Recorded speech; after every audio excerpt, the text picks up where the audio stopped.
Good morning, Lola Petra. Nagbalik na ang pinakamaganda mong apo.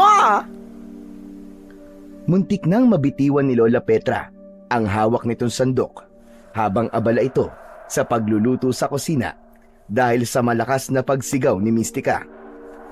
Macario ang totoong pangalan ni Mystica, pero dahil naniniwala siya na hindi bagay ang pangalan na yon sa pagkatao niya na isang lalaking may pusong babae o bakla, ay ginamit na niya ang pangalang Mystica.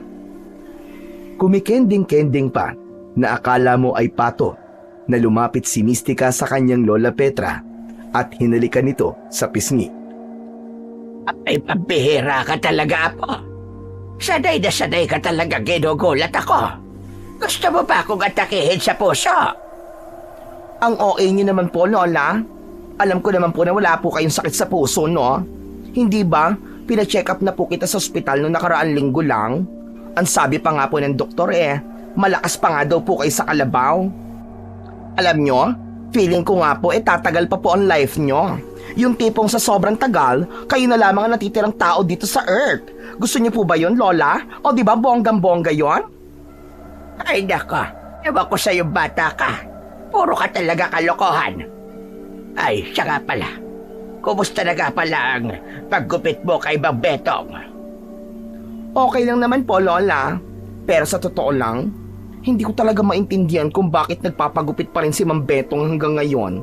Halos wala na siyang buhok Grabe ka naman kay Mang Betong. Hayaan mo na yung tao. Ang importante ay kumita ka. Sa bagay, may point ka naman doon, Lola. Wish ko lang, mas marami pang mapagupit sa akin para mas mabilis akong makakaipon para sa pustiso nyo, o diba? Naawa na kasi ako sa'yo, Lola Lalo na kapag kumakain ka ng chicharon tapos dinudugo na yung gilagid mo.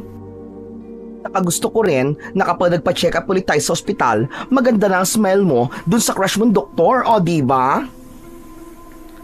Kinilig na impit na tumili si Lola Petra at tumirik pa ang mga mata nito. Kasi naman napakagwapo talaga ng doktor na yon.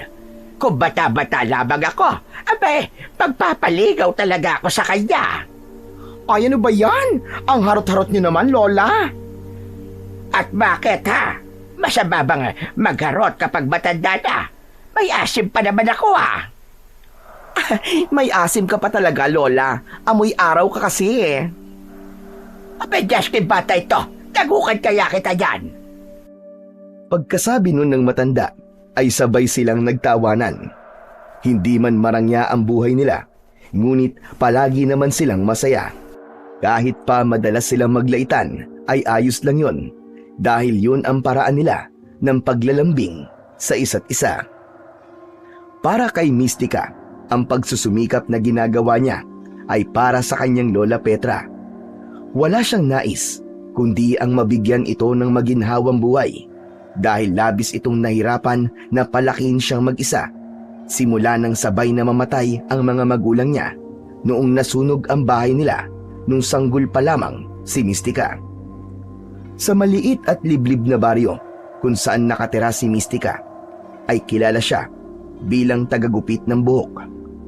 Natutunan niya ang manggupit dahil ilang buwan din siyang nagtrabaho sa maliit na parlor sa Maynila. Ngunit hindi siya nagtagal doon dahil hindi niya kayang hindi nakikita araw-araw ang lola niya. Tuwing umaga ay umaalis si Mystica, dala ang kanyang pink na bag na naglalaman ng mga gamit niya sa paggupit ng buhok. Umiikot siya sa baryo nila at sa mga katabing baryo para maghanap ng magugupitan. Suot niya palagi ang kanyang maikling shorts at fit na t-shirt. Hindi rin pwedeng mawala ang mga ipit niya sa buhok na may disenyo ng paro-paro. At kahit umuulan o maaraw, ay hindi pwedeng mawala ang pulbo at lipstick sa kanyang muka. Hindi na rin bago kay Mystica ang mga panunukso sa kanya ng ilan dahil sa isa siyang bakla. Sanay na siya sa ganun at matagal niya nang tinanggap na hindi lahat ay maiintindihan ang pagkatao niya at hindi niya kailangang ipaliwanag ito sa lahat. Sapat na sa kanya na may respeto siya sa kanyang sarili may pagmamahal sa kanyang lola at may kakayahan siyang kumayod ng marangal na walang tinatapakang iba. Isang gabi, magkatabing nakahiga na sina Mystica at Lola Petra sa kanilang higaan. 11:00 na ng gabi, pero gising pa rin si Mystica dahil meron siyang iniisip. Napagtanto niya kasi na ilang taon na lang ay magte-30 anyos na siya, pero wala pa rin siyang nobyo. Wala naman doon ang focus niya, pero tao lang din siya na nangangarap na magkaroon ng isang kasintahan na magiging dagdag sa inspirasyon niya sa buhay. Isang malalim na buntong hininga ang pinakawalan niya bago siya bumaling sa lola niya na nakatagilid ng higa at nakatalikod sa kanya. Lola? Lola? Gising ka pa ba? Gising pa. Abay, bakit? May sasabihin ka ba? Malamang meron po akong sasabihin. Kaya ako nga po tinatanong kung awake pa po ba ang beauty nyo? Napaka-pilosopo mo talaga, bata ka. Ano ba yung sasabihin mo? Pilisan mo na at magbo-beauty rest na ako. Ay, bongga ka dyan, Lola, ha? May pa-beauty rest ka pa, ha? Well, anyway, ito ang question for the day.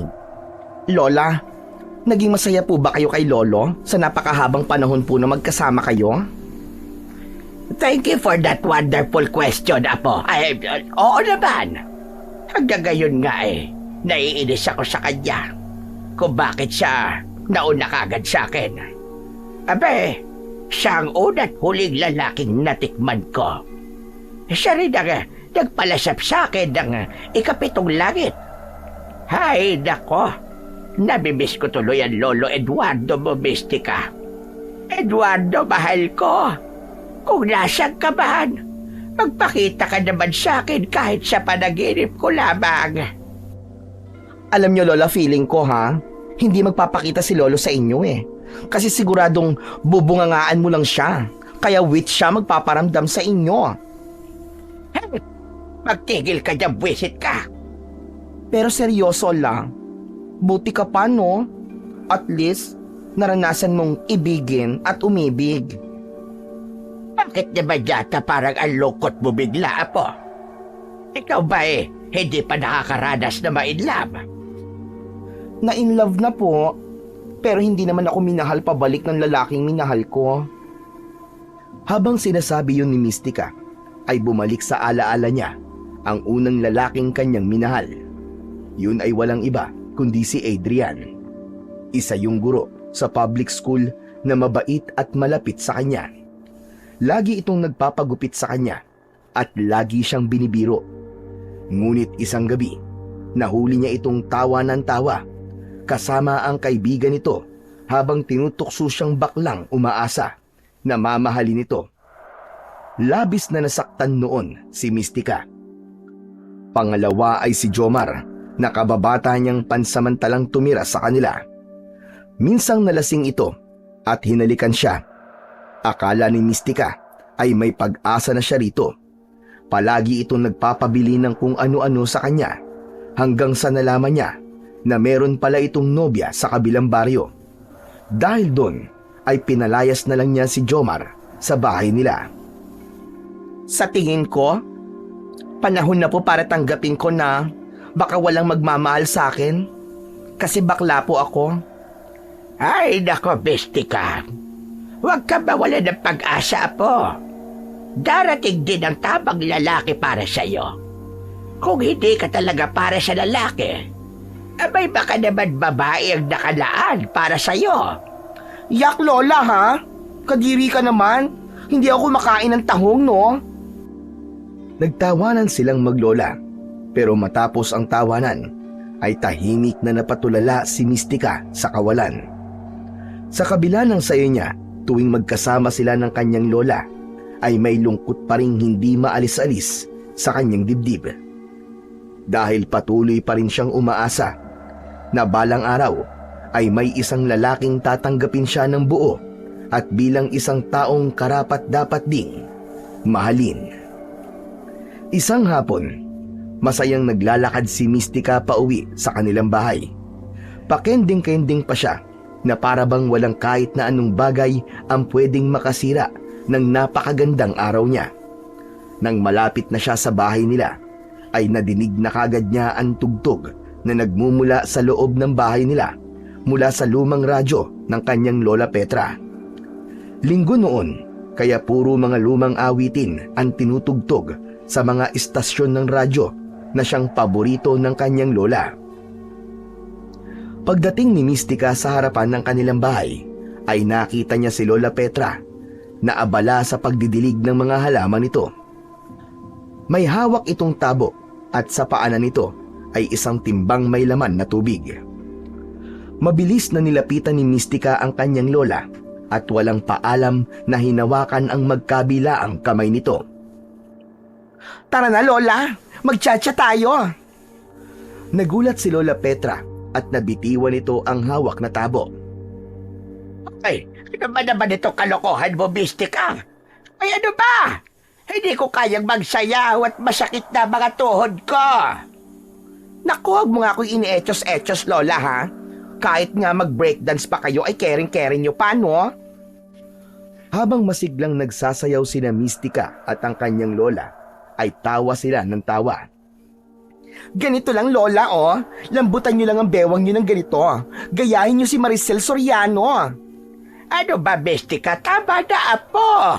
Hinahapo na ako. Sige ka, baka ako'y himatayin dito. Sige na, Lola. Isa na lang. Isa pang ikot, Lola Petra. Habagin lang kita, Diyos ko pa. Ang kulit mo talaga. Umikot ang lola ni Mystica at saka ito bumitaw sa kamay niya habang habol nito ang paghinga. Sandali nga, apo. Bakit parang ang saya-saya mo ngayon, ha? Ano ba nangyari? Hindi lang po parang. Kasi talagang happy ako today, Lola. Hulaan niyo po kung bakit. Talagang ginawa mo pa ako maghuhula. Bakit nga? Tumama ka ba sa sweeping stick? Ay, Diyos ko! Tumama ka nga ba? Mayaman na tayo! Mga kapitbahay! Tumama kami sa sweeping stick! Hoy, Lola, ano ka ba? Exaggerated ka naman. Tumahimik ka nga dyan. At baka mamaya marinig tayo ng mga chismosa at manghingi sila ng balato, no?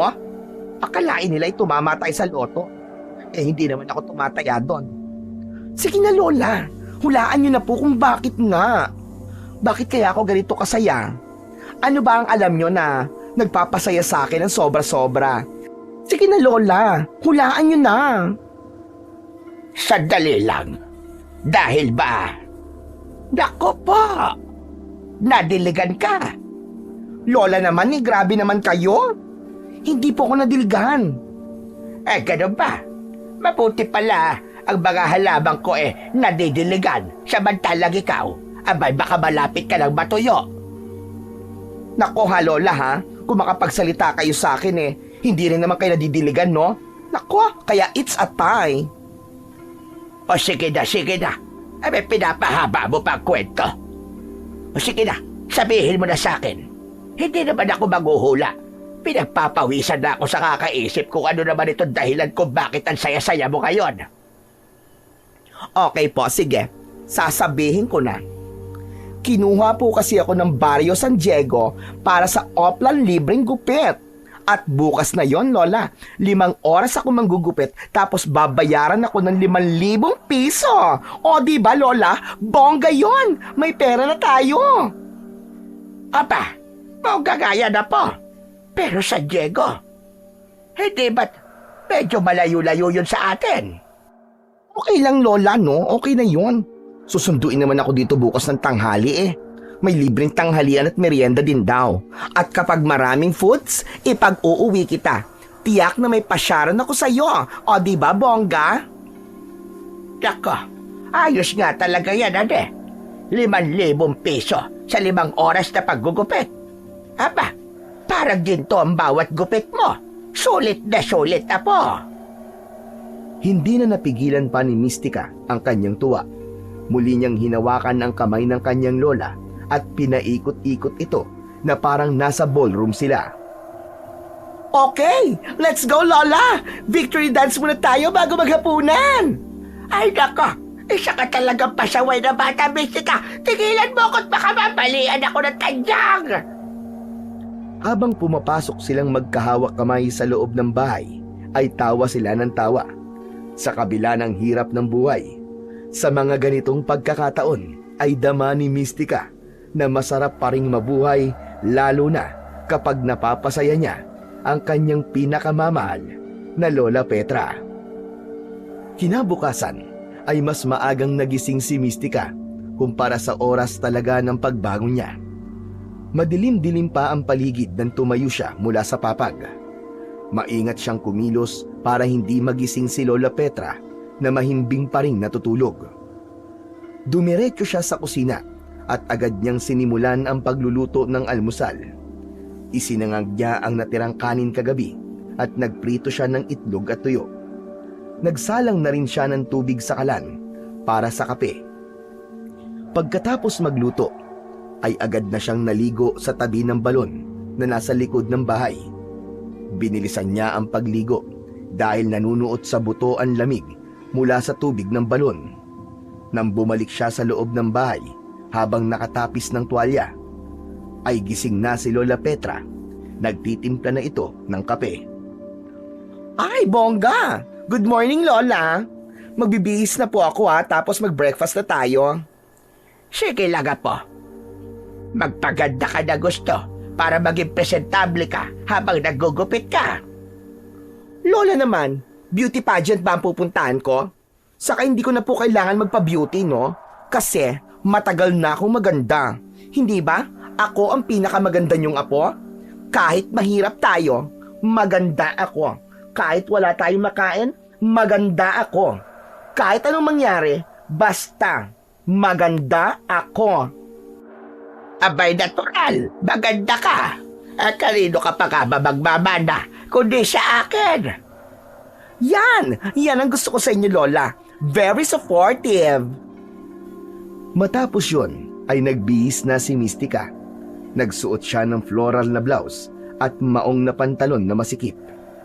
Makalipas ang ilang minuto, ay magkasabay na nilang pinagsaluhan ang kanilang almusal.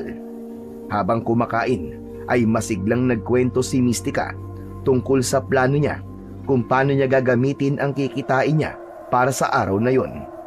Aniya, ay bibili siya ng isang sako ng bigas at dadagdagan niya ang para sa pustiso ng kanyang lola.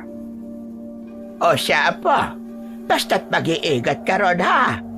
At mag-uwi ka ng maraming pagkain. Yung Sharon ko baka makalimutan mo. Lola, kahit ipagtabi ko pa kayo ng isang buong lechong dragon, gagawin ko, no? Malakas na tumawa si Lola Petra sa sinabing yon ni Mistika. Sa gitna ng pag-aalmusal nila, ay nagulat sila nang may narinig silang busina ng tricycle sa labas ng bahay nila. Agad na tumayo si Mistika at tumakbo sa pinto.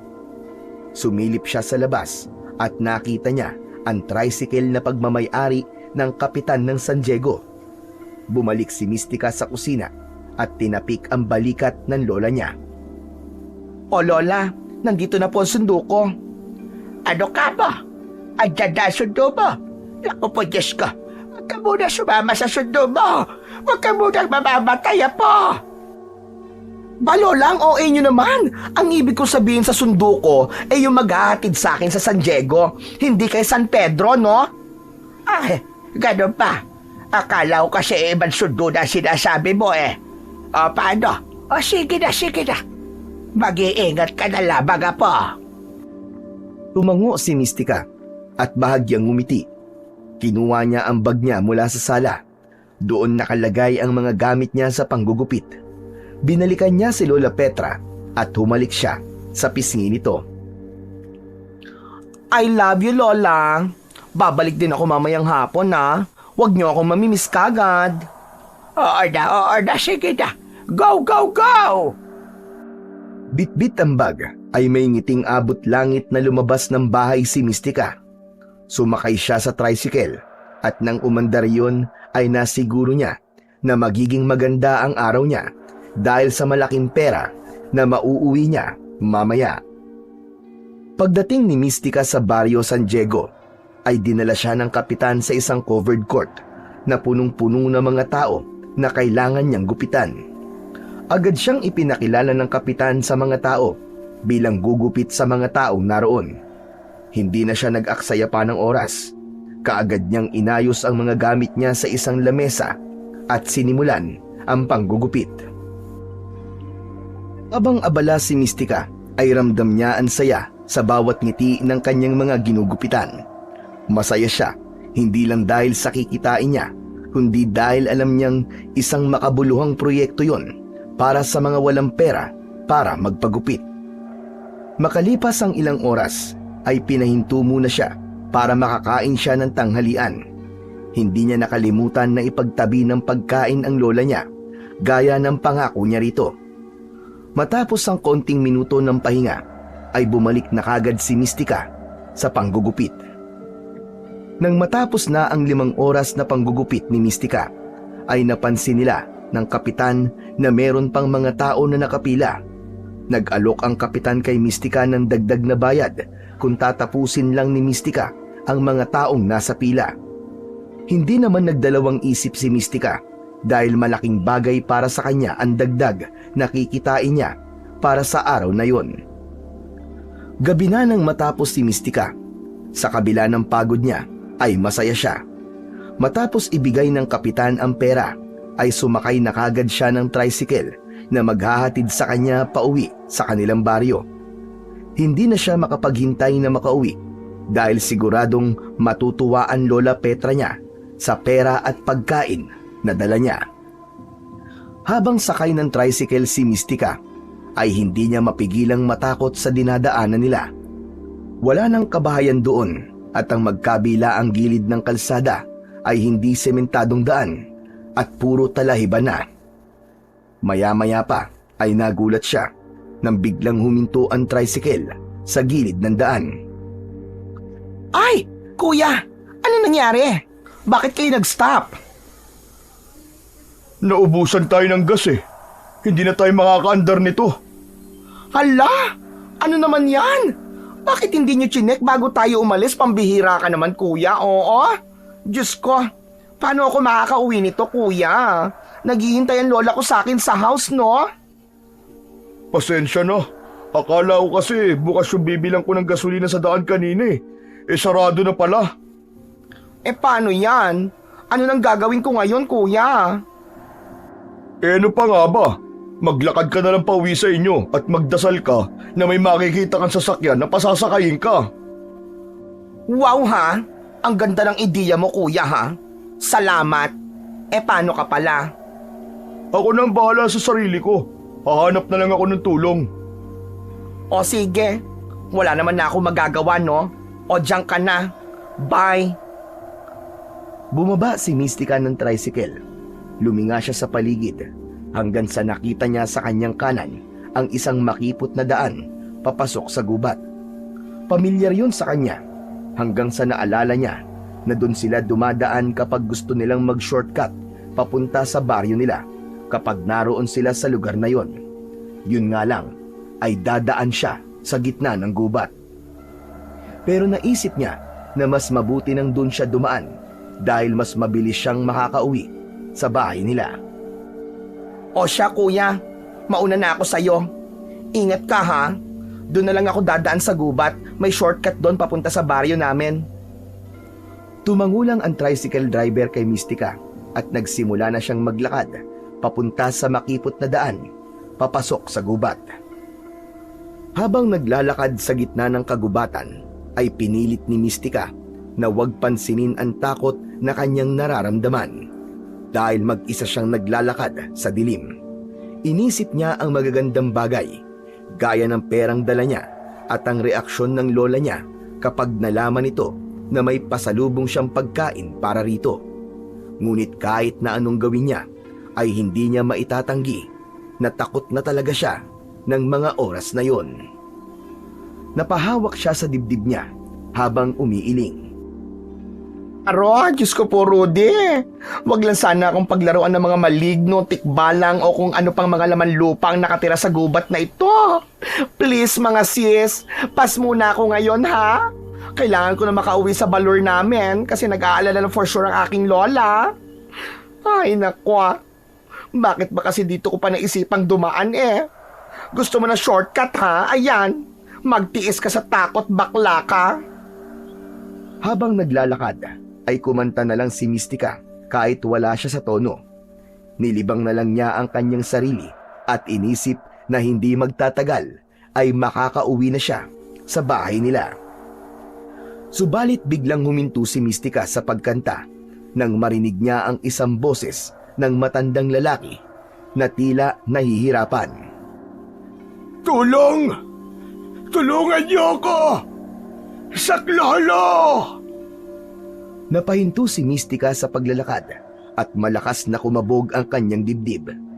Napalingon siya sa paligid at isang malamig na hangin ang yumakap sa kanya na naging dahilan para magtaasan ang mga balahibo sa buo niyang katawan. Diyos ko po, Lord. Ito na nga ba ang sinasabi ko eh? Pinaglalaruan na yata ako ng mga maligno sa lugar na ito. Hoy, mga maligno, mga tikbalang. O kung sino man kayo. Please lang po. Huwag niyo naman po akong takutin. Nakikiraan lang naman po ako. Hindi po ako makikipag-away. Wala akong gagawing masama dito sa tirahan niyo. Promise! Pinakiramdaman ni Mystica ang paligid at muling tumahimik. Inisip na lang niya na wala siyang narinig at guni-guni lang niya ang boses ng matanda kanina. Maglalakad na sana siyang muli nang marinig niya ulit ang boses ng matandang lalaki. May tao ba dyan? Parang awa niyo na! Tulungan niyo ako! Naku po, parang hindi na yata maligno yun ah. Parang tao na talaga siya. Diyos ko, sino po ba yan? Nasaan po ba kayo? Nandito ako! Nandito! Sa tabi ng puno ng akasya! Ano kanya? Akasya? Alin ba sa mga ito ang puno ng akasya? Pambihira naman. Tumingin sa paligid niya si Mystica, pero hindi niya talaga alam sa mga yon kung ano ang punong tinutukoy ng matandang lalaki. Hanggang sa isang ideya ang kanyang naisip. O siya, ganito, hindi ko po talaga alam eh. Ganito na lang, gumawa po kayo ng ingay tapos susundan ko na lang po para malaman ko po kung nasan kayo. O sige po, go na. Mag-ingay na po kayo. Hindi nagtagal ay nakarinig si Mystica ng tunog ng bato na paulit-ulit na ipinupukpok sa katawan ng isang puno. Sinundan niya ang tunog habang panay ang kanyang linga. Ang tanging nasa isip niya ay mahanap ang matandang lalaki at matulungan ito kung anuman ang kailangan nito. Hanggang sa napahinto si Mystica nang makita niya ang isang matandang lalaki na nakahandusay sa tabi ng isang puno. May hawak itong bato na siyang ipinupukpok nito sa katawan ng puno ng akasya na nasa tabi nito. Ang lalong nagpagimbal sa kanya ay ang duguan nitong damit at tila may sugat pa ito sa ulo dahil maging ang ulo at mukha nito ay duguan din. Naku po, Diyos ko! May patay! May patay! Hoy! Hindi pa ako patay! Buhay na buhay pa ako! Tulungan mo ko! Parang awa mo na! Ay, buhay pa pala, sorry. Na-carried away lang po ako, Diyos ko naman, kasi kitang-kita ko po ang dugo nyo, no? Ay, huwag po kayo mag-alala. At tutulungan ko po kayo, Lolo. Nagmamadaling nilapitan ni Mystica ang matandang lalaki. Ngunit hindi niya alam kung saan niya ito hahawakan dahil tila lahat ng parte ng katawan nito ay may dugo at may sugat. Sa tingin niya ay nilapa ito ng isang mabangis na hayop sa gubat na yon. Naku, paano ba ito? Wait lang po, Lolo, ha? Hindi ko po alam kung paano kayo tutulungan eh. Ano ba dapat kong gawin? Kailangan ko lang na matutuluyan at gagamot sa mga sugat ko. Sige na, ilayo mo na ako sa gubat na ito pakiusap. Kailangan na nating makaalis dito bago pa niya ako mahanap. Sino po ba naghahanap sa inyo? Diyos ko naman, Lolo. Baka madamay pa ako sa kalokohan yung yan, ha? Ayoko po ng trouble. Pwede ba? Itiko mo na lang muna ang bibig mo. Kapag natulungan mo na ako, ay sasagutin ko ang lahat ng katanungan mo sa akin. Ano ba yan? Sige na nga. Baka sabihin nyo na wala naman akong puso, no? Tutulungan ko na po kayong tumayo. Pero bawal kayong umaray, ha? Maingat na inilalayan ni Mystica ang matandang lalaki sa pagtayo. Humunot ang mukha ng matanda at halatang tinitiis nito ang sakit na nararamdaman nito sa buong katawan. Hanggang sa paglalakad ay hindi binitiwan ni Mystica ang matandang lalaki. Hindi niya mawarian, pero kahit hindi niya kilala ang naturang matanda, ay wala siyang ibang nasa isip kundi ang matulungan ito at malaman kung bakit ito sugatan. Hingal kabayo si Mystica nang sa wakas ay marating niya ang bakuran ng kanilang bahay. Kulang na lang ay lumawit ang dila niya sa sobrang pagod sa pag-alalay sa matandang lalaki na halos mawalan na ng malay. Nang malapit na siya sa pinto ng bahay, ay agad siyang sumigaw. Lola! Lola Petra! Lola Granny! Open the door, please! Bumukas ang ilaw sa sala at kasunod nun ay bumukas na ang pinto. Nanlaki ang mga mata ni Lola Petra, ngunit hindi mo na yun binigyan ng pansin ni Mystica. Iniupo niya ang matandang lalaki sa mahabang upuan, saka ito inihiga ng maayos. Opo, Diyos ko, Mystica. Sino yung kasama mo? At bakit sa tuguan? Pinatay mo ba siya? Ang bihira ka naman, Lola, ginawa mo pa akong kriminal. Hindi ko po siya pinatay, no? At hindi ko po alam kung anong sagot sa mga tanong nyo. Basta kailangan po nating linisin ang mga sugat niya at malagyan ng gamot. Kumilos na kagad si Lola Petra at kumuha ito ng palanggana na may lamang maligamgam na tubig, bulak at isang boteng alkohol. Pinagtulungan nilang linisin ang mga sugat ng matandang lalaki. Habang abala si Mystica sa pagpapahid ng ointment sa mga sugat ng lalaki, ay sandaling tumayo si Lola Petra at nagtungo sa kwarto nila. Pagbalik nito ay may dala itong damit na panlalaki na isang puting kamiseta at lumang shorts. Mystica, apo. Isuot mo ito sa kanya. Sa lolo mo pa yan. Pero malinis naman ang mga yan. Sige na, isuot mo sa kanya. Buti na lang po at hindi niya pa po itinatapon ang mga damit ni Lolo. Sa tingin ko po ay kasya naman po ito sa kanya. Sige na. Bilisan mo na yan at para makapagpahinga na rin tayo. Bukas na lang tayo mag-usap-usap tungkol sa kanya. Matapos bihisan ang matandang lalaki, ay binigyan ito ni Mystica ng unan at kumot. Dahil sa tulog na ang matanda, ay siya na ang naglagay ng unan sa ulo nito at kumot sa katawan nito. Matapos yun, ay sumunod na si Mystica sa lola niya sa kwarto nila. Naabutan niyang nakahiga na ang lola niya at tulog na. Sa paghiga niya, ay hindi agad siya nakatulog dahil inisip niya muna kung ano ba talaga ang nangyari sa matandang lalaking tinulungan niya at bakit ito sugatan. Kinabukasan, sabay na nagising sina Mystica at Lola Petra. Sabay din silang lumabas ng kwarto at agad nilang nakita ang matandang lalaki na nakahiga pa rin sa mahabang upuan. Nakapikit ito at mukhang napasarap ang tulog doon. Pinagmasdan ng dalawa ang matandang lalaki at napangiwi si Mystica. Ay, Lola. Ngayon ko lang po nakita ng maayos ang mukha ni Lolo. Parang hindi pala siya mapagkakatiwalaan. Tignan niyo po siya, oh. Kahit tulog, pero mukhang pagod na pagod. Sinabi mo pa, apo. Saka ang dumi ng kuko niya sa paa at sa kamay. Saka medyo may amoy din. Sana pala ipinaligo muna natin siya bago siya nahiga dyan sa upuan natin. Nagulat ang dalawa nang biglang nagsalita ang matandang lalaki habang nakapikit. Gising ako at dinig na dinig ko ang lahat ng sinabi niyong panlalait sa akin. Ay, Diyos ko! Pasensya na po. Hindi po namin kayo pinagtatawanan o nilalait, ha? Nagkakamali po kayo ng naririnig. Tara na po, Lola. Magluto na lang po tayo ng almusal. Hiyang-hiya sina Mystica at Lola Petra ng sandaling yun. Hinila na niya ang kanyang lola papunta sa kusina upang magluto na ng kakainin nila sa umagang yun. Matapos magluto ng almusal sina Mystica at Lola Petra, ay agad na tinawag ni Mystica ang matandang lalaki sa sala upang ayain na kumain.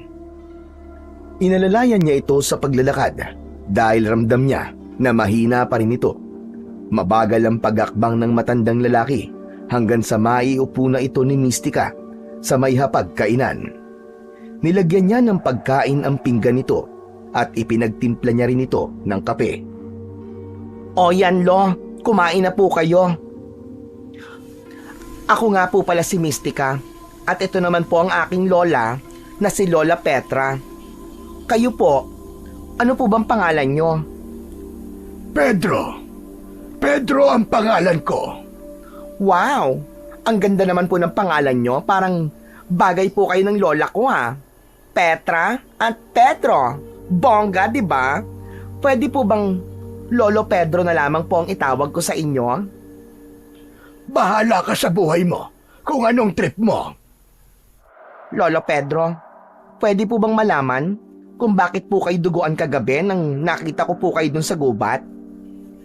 Hindi agad nakapagsalita si Lolo Pedro. Napansin naman ni Mystica ang pag-aalangan sa muka ng matanda. Baka kasi hindi kayo maniwala sa kwento ko. Kayo ba ay naniniwala sa mga aswang? Ay oo naman po no. Marami po nag-aaswangan dito sa baryo namin. Gaya na lamang po ng asawa ni Mang Ruben na inaaswang po ng ibang lalaki. Ay, nakakaloka po talaga. Mystica, apo. Ibang aswang na ba niyang nasa isip mo eh? Ako, Pedro. Naniniwala ako sa aswang. Kahit nung bata pa lamang ako, ay ilang beses na akong nakakakita ng aswang. Kaya masasabi ko na totoo ang mga ganyang nilalang. Pero Pedro, ang ibig mo man sabihin aswang ang umatake sa'yo, kaya tandad ka ng sugat sa iyong katawan. Oo, Petra. Isang malakas na aswang. May bagay siya na gustong kunin sa akin na kapag napunta yun sa kanya, ay lalo siyang magiging makapangyarihan. At kapag nangyari yun, ay baka hindi na lang siya sa baryo namin magasik ng lagim, kundi sa iba na ring lugar. Ay hala, nakakatakot naman po pala yan. Ano po ba yung bagay na gusto niyang kunin sa inyo, Lolo Pedro? Tumingin si Lolo Pedro kay Mystica. Seryoso ang mukha nito, kaya bahagya siyang napalunok. Ang mutya ng mariposa o malaking paru-paro. Isa yung mutya na nagmula pa sa mga diwata. Nagbibigay yun ng kakaibang lakas at kapangyarihan sa kung sino man ang magmamay-ari nun. Ipinatago yun sa akin ng isang kilalang antingero sa baryo namin bago siya inatake ng aswang. Sa akin niya ipinagkatiwala ang mutya ng mariposa bago siya nalagutan ng hininga. Sa ngayon ay ibinaon ko na sa lupa sa gubat ang mutya dahil alam kong susundan ako ng aswang kahit saan ako magpunta, kaya hindi ko yun dinala. Kung sakali mang matagpuan niya ako, ay wala pa rin siyang makukuha sa akin. Tahimik na napatingin si Mystica sa kanyang lola. Kapwa may takot sa mga mata nila. Alam niya, naiisa sila ng naiisip ng sandaling yun. Kung totoo ang sinasabi ni Lolo Pedro, malaki ang posibilidad na madamay sila sa problema nito at sa aswang na humahabol dito.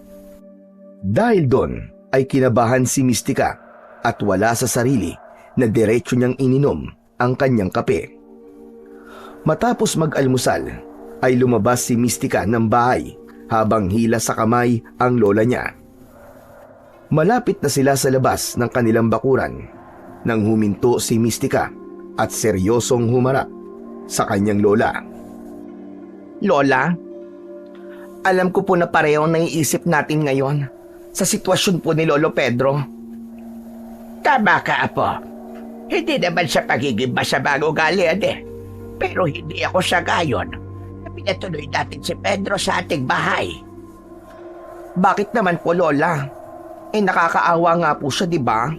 Alam ko pong may dahilan kung bakit ako nakakita sa kanya sa gubat kagabi. Alam kong nakakaawa siya, pero hindi natin pwedeng itaya ang buhay nating dalawa po. Paano na lamang kung sundan siya ng aswang na sinabi niya? Paano kung tayo madamay? Ayos lang ba sa'yo na mamatay? Aba, ako ayos lang sa akin kasi matanda na ako, apo. Ikaw, gusto mo bang mamatay kagad nang hindi man lamang nakakaranas ng dilig? Ay, ano ba yan, Lola? Naisingit niyo pa talaga yon? Siyempre po, no, ayoko pa pong ma-deads nang hindi pa nakaka-experience ng dilig na sinasabi niyo. Pero siyempre, Lola, sinimulan na po kasi nating tulungan si Lolo Pedro Kaya lubos-lubusin na po natin. Ano naman, di ba, kung sugurin tayo ng mga aswang na yon, di lumaban po tayo. Kung baka sabi ka ng lumaban, parang simpleng nilalang lang para sa'yo ang aswang. Pero kung yan ang desisyon mo, ay bahala ka sa buhay mo. Pero tandaan mo, kapag umatake ang aswang dito, ay ikaw ang gagawin kong pangharang. Naiintindihan mo ba yon? Naku, Lola naman bakit ako ang gagawin yung pangharang? Ang dami-daming bagay dyan. Ano kaya kung kayo na lang? Di ba sinabi nyo naman, carry yung madedo na kasi matanda na kayo? Hoy, tumigil ka. Gusto mo bang kahit wala pa rito ang aswang ako na tumoda sa'yo? Siyempre, joke lang po yun, Lola, no? Kayo naman. Ayoko pang mamatay ka, no? Dapat, ma-experience mo muna ang buhay ng isang super rich na tao. Kaya nga ako nag-work ng sobra-sobra para maging mayaman na tayo, di ba? Huwag ka na munang mamamatay, Lola, ha? Please lang. Bahagyang natawa si Lola Petra. Niyakap naman ito ni Mystica at hindi sinasadyang nakita niya si Lolo Pedro na nakatayo sa may pintuan ng bahay. Nakatitig lang ito sa kanila at hindi alam ni Mystica. Pero kahit malayo sa kanila ang matandang lalaki, ay tila naririnig nito ang pinag-uusapan nila. Sa paglipas ng mga araw, ay naging bahagi na ng araw-araw na buhay ni na Mystica at Lola Petra, si Lolo Pedro. Umaga pa lang ay gigising na si Mystica upang maghain ng kape para kay Lolo Pedro, habang si Lola Petra naman ay abala sa paglalagay ng halamang gamot sa mga sugat ng matandang lalaki. Habang nagpapahinga si Lolo Pedro, ay madalas itong kausapin ni Mystica.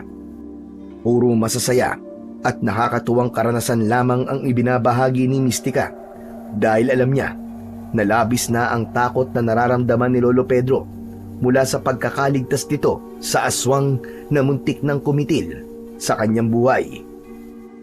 Sa kabila ng pangambang baka madamay sina Mystica sa aswang na nais kunin ang mutya ng mariposa kay Lolo Pedro, ay hindi nagdalawang isip si Mystica na patuloy na kupkupin at alagaan ang matandang lalaki.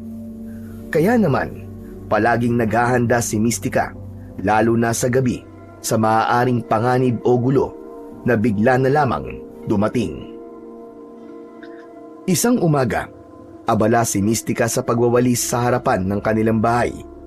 Nakasuot siya ng maikling shorts at t-shirt na may makulay na print habang kumakanta. Habang nagwawalis, ay napansin niya si Lolo Pedro na lumabas mula sa bahay at naglakad palapit sa kanya. Nakangiti ito kahit halata na medyo nangihina pa rin ito. Lolo Pedro, kumusta na po ang pakiramdam nyo? Maayos na ako kahit papano. Salamat sa iyo, Petra. Hindi ko alam kung paano ko kayo pasasalamatan sa ginawa niyong pag-aalaga sa akin. At kahit hindi niyo naman ako kaano-ano, at kahit pa pwedeng manganib ang buhay niyo dahil sa akin. Ay nako, wala po yun, Lolo, no? Huwag niyo pong isipin yon. Tinulungan na rin po namin kayo di lubos-lubosin na po namin, di ba? And besides, hindi rin po talaga kaya ng konsensya ko na pabayaan na lamang kayo ron, no? At saka kung sakali man pong may panganib man dumating, siguro po ang Diyos na po ang bahala sa ating lahat. Siya lang naman po talaga ang makapangyarihan sa lahat, di ba? Humahanga ako sa iyo, Mystica. Alam kong natatakot ka din, pero nanindigan ka. Napakatapang mo. Ay nako lolo ha, hindi po ako matapang. Isa po akong bakla. Hindi ba nga, pagduwag ang isang lalaki, tinatawag nilang bakla? Wala yan sa kasarian, Mystica. Walang kinalaman ng tapang ng isang tao kung sino o ano siya. At ikaw, Mystica, nakikita ko na matapang ka.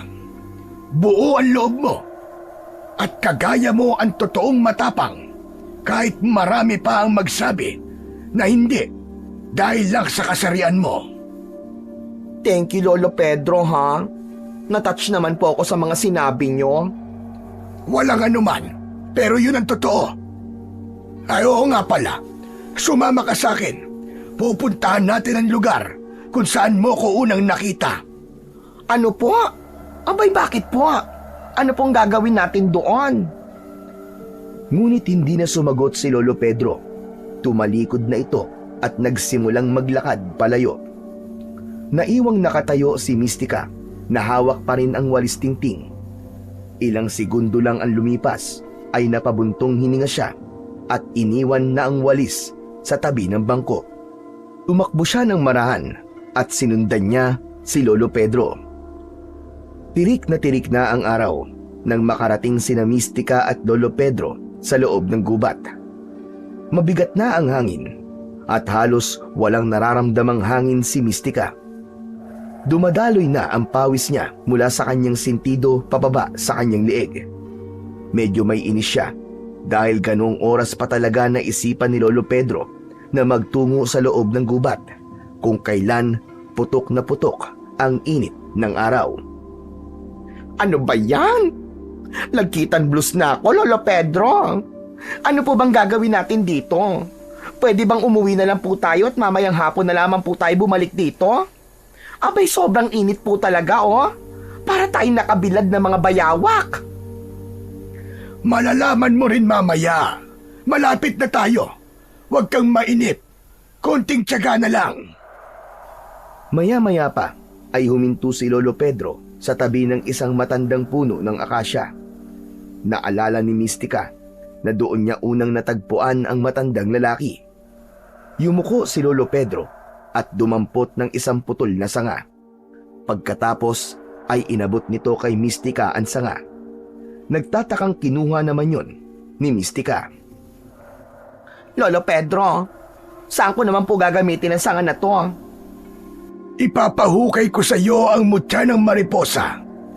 Diyan sa tabi ng puno na yan ko ibinaon yun. Talaga ba, Lolo Pedro? Pinaglakad niyo ako ng ganito sa gitna ng araw tapos gusto niyo ako maghukay. Ano ba yan? Sayang naman tong foundation at lipstick ko, no? Huwag ka na magreklamo. Sige na. Hindi naman ganun kalalim ang huhukayin mo eh. 10 talampakan lang naman. Halos malaglag ang panga ni Mystica. Napaatas siya ng isang hakbang at napahawak sa noo at tila ba bigla na lang siyang lalagnatin sa sinabi ng matandang lalaki. Ano kanyo? Aba, 10 talampakan? Lolo naman, no? Hello? Kung makakahukay ako ng ganong kalalim, abay ibaon nyo na rin ako sa hukay na yon dahil sigurado kung patay na ako bago ako makarating sa kalahati ng paghukay ng 10 feet, no? Saka, ano po bang palagay nyo sa akin, ha? Excavator? Nagbibiro lamang ako, Mystica. Ikaw naman hindi ka na mabiro. Siguro mga 2 dangkal lang ang lalim ng hukay na pinagbaunan ko ng mutya ng mariposa. Nandyan siya, sa kaliwa lang nakausling ugat ng punong nasa tabi mo. Diyos ko, akala ko naman 10 talampakan talaga. Ikaw, Lolo, ha? Palabiro ka talaga. O siya, sige. Huhukayin ko na ang sinasabi niyong mutya. Pero after nito, ha? Umuwi na tayo. Kaloka ka talaga, Lolo. Para matapos na kagad, ay sinimulan na ni Mystica ang paghukay. Hindi siya masyadong nahirapan sa pagbubungkal ng lupa, kahit sanga lang ang gamit niya. dahil medyo malambot ang lupa doon. Hindi niya rin maintindihan ang pakiramdam niya ng sandaling yun dahil bigla siyang nagkaroon ng interes na makita kung ano ba talaga ang itsura ng mutya ng mariposa na sinasabi ni Lolo Pedro. Makalipas ang ilang minuto ay patuloy pa rin si Mistika sa paghukay. Kahit tagaktak na siya ng pawis ay hindi na siya nagrereklamo o nagalit man lang. Ang tanging nasa isip niya ay ang mahukay na niya ang mutya ng mariposa para makauwi na siya sa bahay nila. Maya-maya pa ay napahinto sa paghukay si Mistika nang may nakita siyang nakasungaw na itim na tela sa lupang hinuhukayan niya. Agad niyang hinawi ang lupang nakatabon sa tela. Kinuha niya ang tela at naramdaman niya na merong malapad na bagay sa loob nun. Tumayo siya at lumapit kay Lolo Pedro. Ito na po ba ang mutya ng mariposa nyo, Lolo Pedro? Tama ka. Yan na nga. Mabuti naman at nahukay mo na. Sabi ko na sa iyo hindi ganun kalalim ang pinagbaunan ko niyan. Sige, alisin mo ang telang yan para makita mo ang itsura ng mutya. Lolo ha, ang dami niyo pong utos ha. Last na to. After nito, uuwi na talaga tayo. Bumuntong hininga si Mistika at marahang sinimulan ang pagbubukas ng telang itim.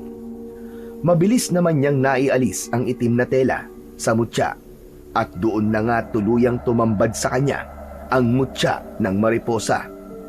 Napanganga siya at pakiramdam niya ay sandali siyang kinapos ng hininga nang masilayan niya sa kauna-unahang pagkakataon ang mutya ng mariposa. Tila gawa yun sa napakanipis na marmol. Makintab yun at ang hugis nun ay paru-paro. Malapad yun at halos kasinlapad ng dalawang kamay na magkadikit. At sa bawat pagdampi doon ng sinag ng araw ay kumikislap yun at mas lalong nagiging matingkad ang iba't ibang kulay ng mutya. Lolo Pedro, ito na ba talaga ang mutya ng mariposa? Akala ko ang mutya ay maliit lang. Bakit ang lapad naman ito, Lolo Pedro? Kakaiba talaga ang mutya ng mariposa, lalo na ang anyo niyan.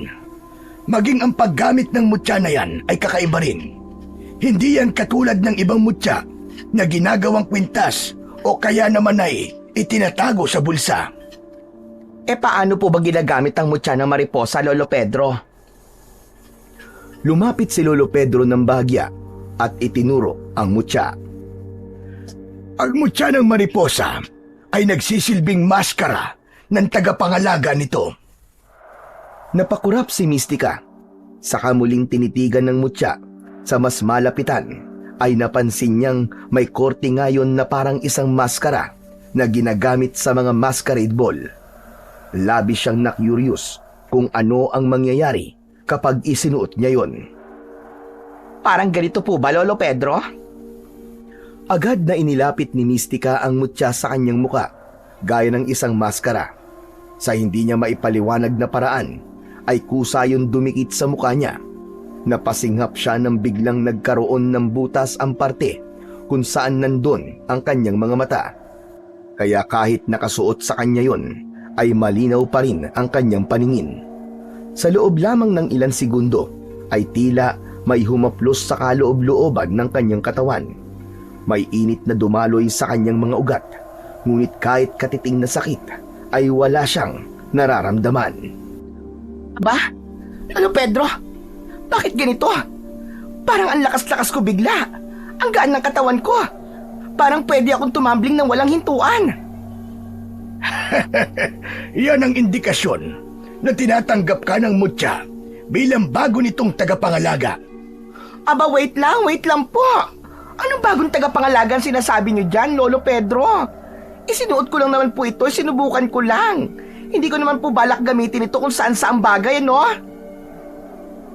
Kailangan na ng bagong tagapangalaga ng mutya ng mariposa. At ikaw ang nakikita kong karapat-dapat, Mistika. Busilak ang kalooban mo at ang kabutihan sa puso mo ay likas.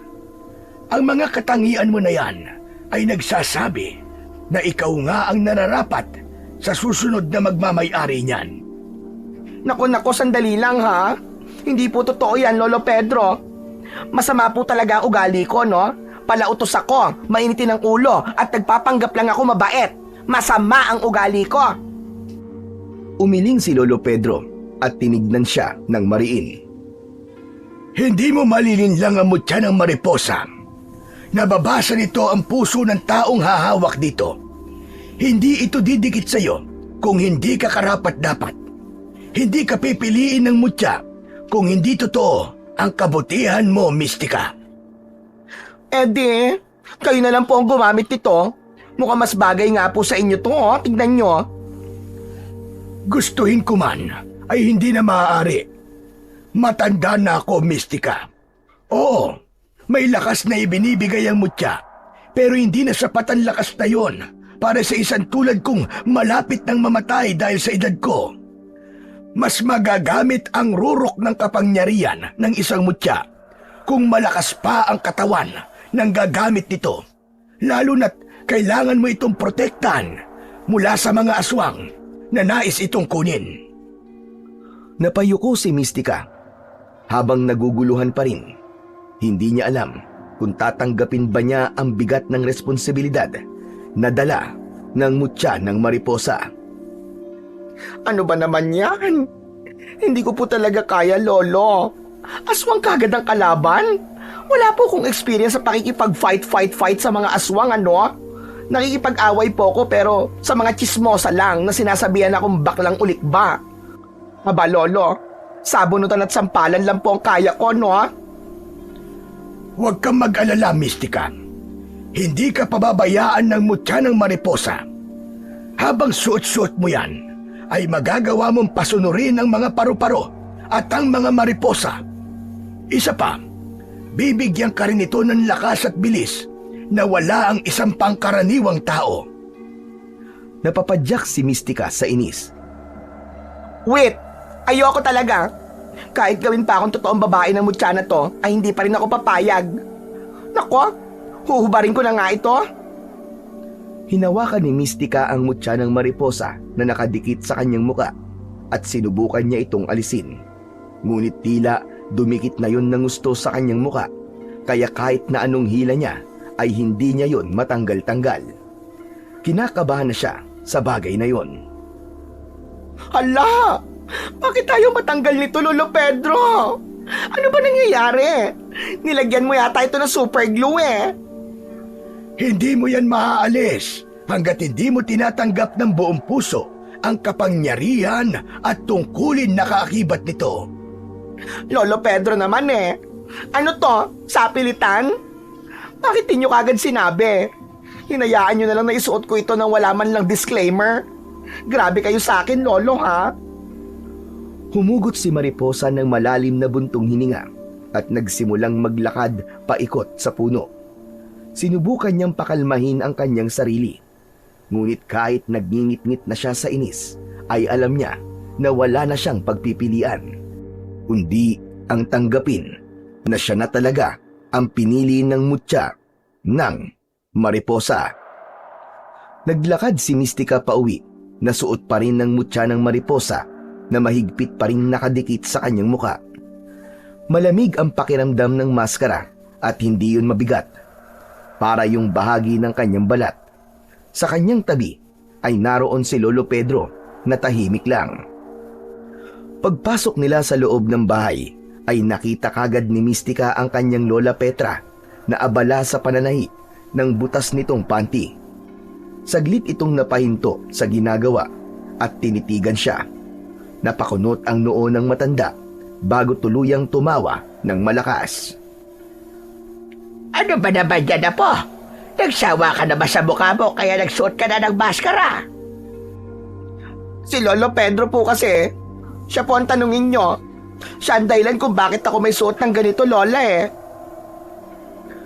Lumingon si Lola Petra kay Lolo Pedro nang may kasamang pagtataka. Hindi ito nagsalita at hinintay nito na magpaliwanag ang matandang lalaki. Ang nasa mukha ngayon ni Mistika ay ang sinasabi kong mutya ng mariposa Siya ang pinili nito bilang bagong tagapangalaga. Aba, ano na bang mutya ng mariposa ang pinagsasasabi mo, Pedro? Ano pa nga ba, Lola Petra? Ditong maskara na nasa mukha ko. Hindi ka ba nakikinig, Lola? At dahil ako na ang tagapangalaga nito ngayon, kailangan ko raw protektahan ito mula sa mga aswang na gusto itong kunin.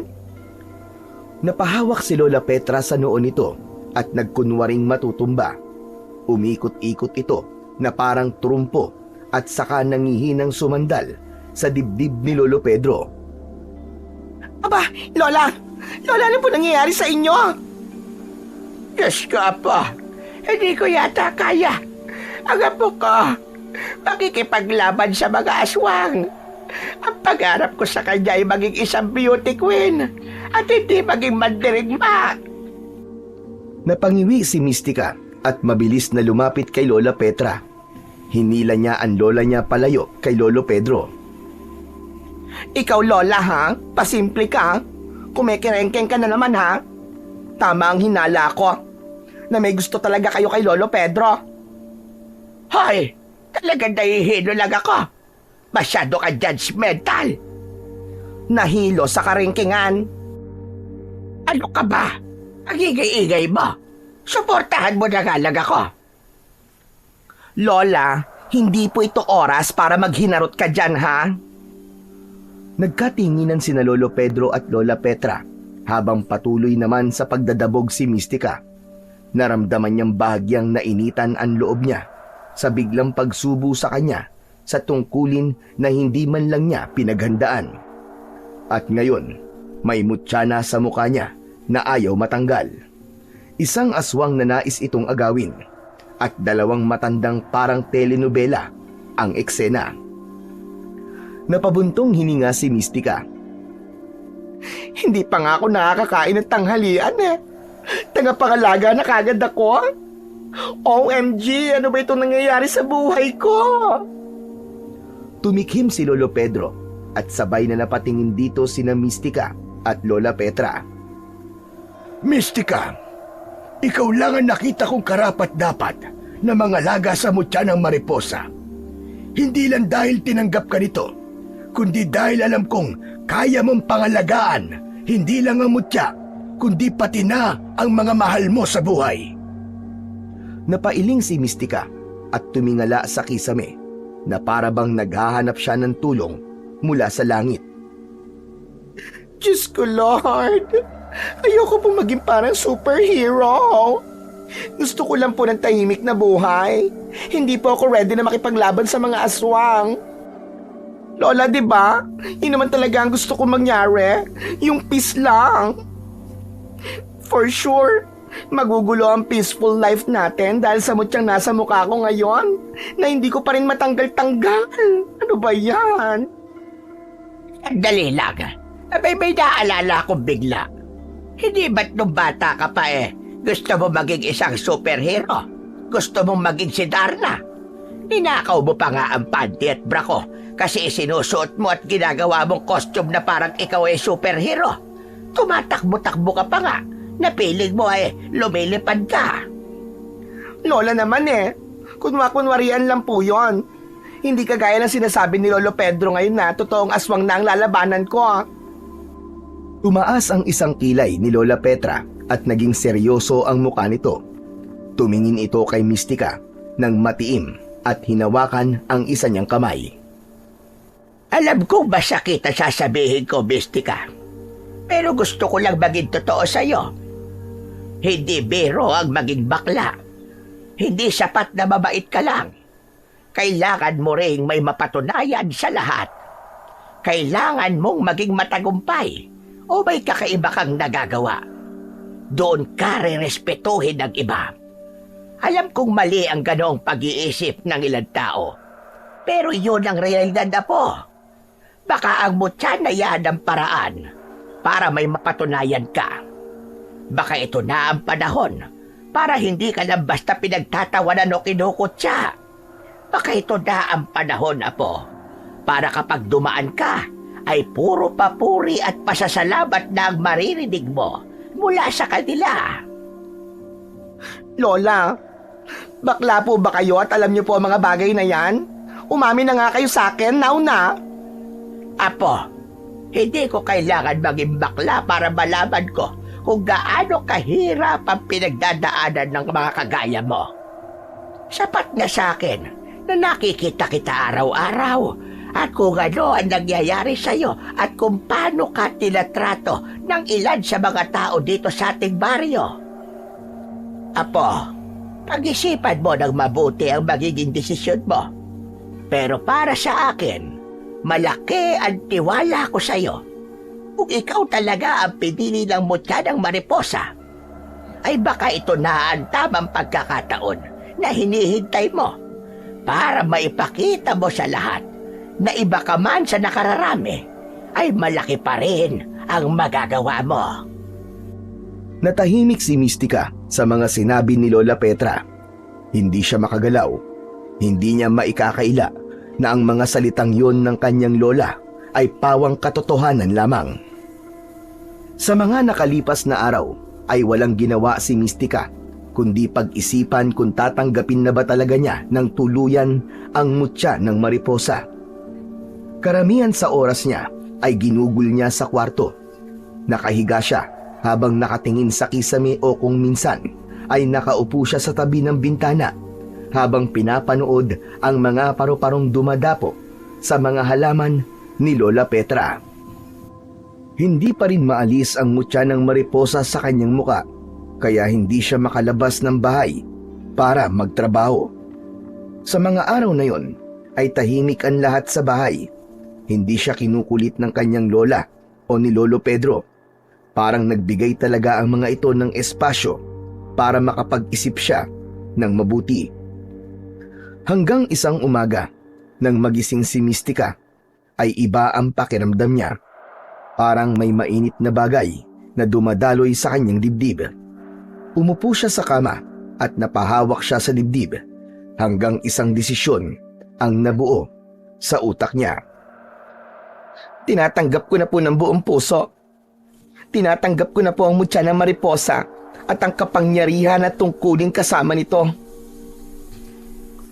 Hinawakan niya ang mutya sa kanyang muka at nagulat siya nang sa pagkakataon na yon ay nagawa na niyang alisin yon. Dahil doon ay napatili siya dahil sa labis na kasiyahan. Biglang pumasok sa kwarto sina Lola Petra at Lolo Pedro na nagtataka sa pagtili ni Mystica. Ngunit nang makita ng dalawa na natanggal na niya ang mutya ng mariposa sa kanyang muka, ay napangiti ang mga ito. Lola! Lolo! Natanggal ko na po ang mutya sa aking face! Kung ganon, ay tinanggap mo na ang mutya ng mariposa. Ano pa nga ba? Wala naman akong choice, diba? Nilapitan siya ni Lola Petra at niyakap ng mahigpit. May konting luha sa mga mata ng matanda, pero higit sa lahat ay naroon ang tuwa at pagmamalaki. Nako, Apo, ang tapag mo. Napakatapag mo talaga. Thank you po, Lola, ha? Pero dahil parang magiging superhero na rin lang po ako, ay gusto ko po ng costume. Ayoko naman po na basta na lang po akong lalaban tapos naka-duster. Gusto ko po na hindi ako makikilala ng mga utaw. Kumala si Lola Petra sa pagkakayakap kay Mystica at nakangiti siya nitong tinignan. Kung magkaka-costume ka, Apo, lalo kang hindi makikilala ng mga tao. Yun na nga po ang point ko, Lola eh. Hindi po ako makikipaglaban sa mga aswang para may patunayan sa kanila. Ang gusto ko lang po ay maging safe and sound itong baryo natin. Sa bagay, maganda nga yung punto mo. Ako na ang bahala dyan, Apo. Ako pa ba? Igagawa kita ng costume na hindi ka lang mukhang superhero, kundi magbumukha ka pang reyna. Ay, sige! Bet na bet ko yan, Lola! Gawin niyo na po kagad! Pagkatapos sabihin niyo ni Mystica, ay napangiti siya. Naramdaman niya na bukal talaga sa loob niya na tanggapin ng tuluyan na siya na ang bagong tagapangalaga ng mutya ng mariposa. Hindi para may mapatunayan sa lahat, kundi upang hindi mapunta ang mutya sa maling kamay. dahil alam niya na kapag nangyari yun ay mas lalong malaking gulo at peligro ang magaganap. Nang sumunod na araw ay agad na inumpisahan ni Lola Petra ang paggawa ng costume ni Mystica. Bumili ito ng magandang uri ng tela sa bayan at humiram pa ito ng makinang pantahi para maging mabilis ang pagtapos nito. Makalipas ang 2 araw ay inilatag ni Lola Petra sa lamesa ang isang bagong tahing costume na parang sa superhero. Isa yung makintab na pink na bodysuit na may palamuti na puti at gintong burda sa laylayan. May kasama yung kapa na iba't iba ang kulay na kapag ibinuka ay maihahalin tulad sa pakpak ng isang mariposa o paro-paro. Pinagmasdan yun ni Mystica ng ilang minuto at hindi siya makapaniwala na para yun sa kanya. Hindi man niya sabihin, dama niyang ibinuhos ng kanyang lola ang pagmamahal nito sa kanya sa bawat tahi ng costume na yon. Habang isinisukat ni Mystica ang costume, ay isang kakaibang pakiramdam ang bumalot sa kanya. Kinabahan siya sapagkat alam niyang kapag suot niya ang costume ay simula na yon ng kanyang pakikipaglaban. Hindi na siya pwedeng umatras, ngunit sa gitna ng kaba, may bahagyang kilig at pananabik siyang naramdaman. Hindi niya maipaliwanag, pero gustong-gusto niyang subukan kung ano ang kayang gawin ng mutya at kung paano niya yon magagamit upang protektahan ang kanilang buong baryo. Isang gabi, masayang naghahapunan sina Mystica kasama sina Lola Petra at Lolo Pedro. Ritong galunggong at ginisang munggo ang ulam nila. Ngunit ang masaya nilang kwentuhan ay naputol nang makarinig sila ng magkakasunod na sigaw mula sa labas ng kanilang bahay. Naku po, may nagrarambulan na naman yata sa labas. Nilipid mo nga at baka nagwawala na naman itong si Lito. Napasobra na naman yata sa pag-inuman lalaking yon. Tumayo si Mystica at sumilip siya sa bintana. Ngunit nanlaki ang mga mata niya nang makita niya sa labas ang isang aswang na pumasok sa isang bahay. Nagmamadali siyang bumalik sa hapagkainan habang bakas ang kaba sa muka. Apo, bakit ganyan ang mukha mo? Ano ba nakita mo sa labas at parang binuhusan ka na suka? Lola, OMG! Sumalakay na po ang aswang. Kailangan ko na po mag-change outfit. Tila isang eksenang galing sa pelikula ang sunod na nangyari. Nagmamadaling kinuha ni Lola Petra ang nakahanger na costume ni Mystica at tinulungan siya nitong isuot yun.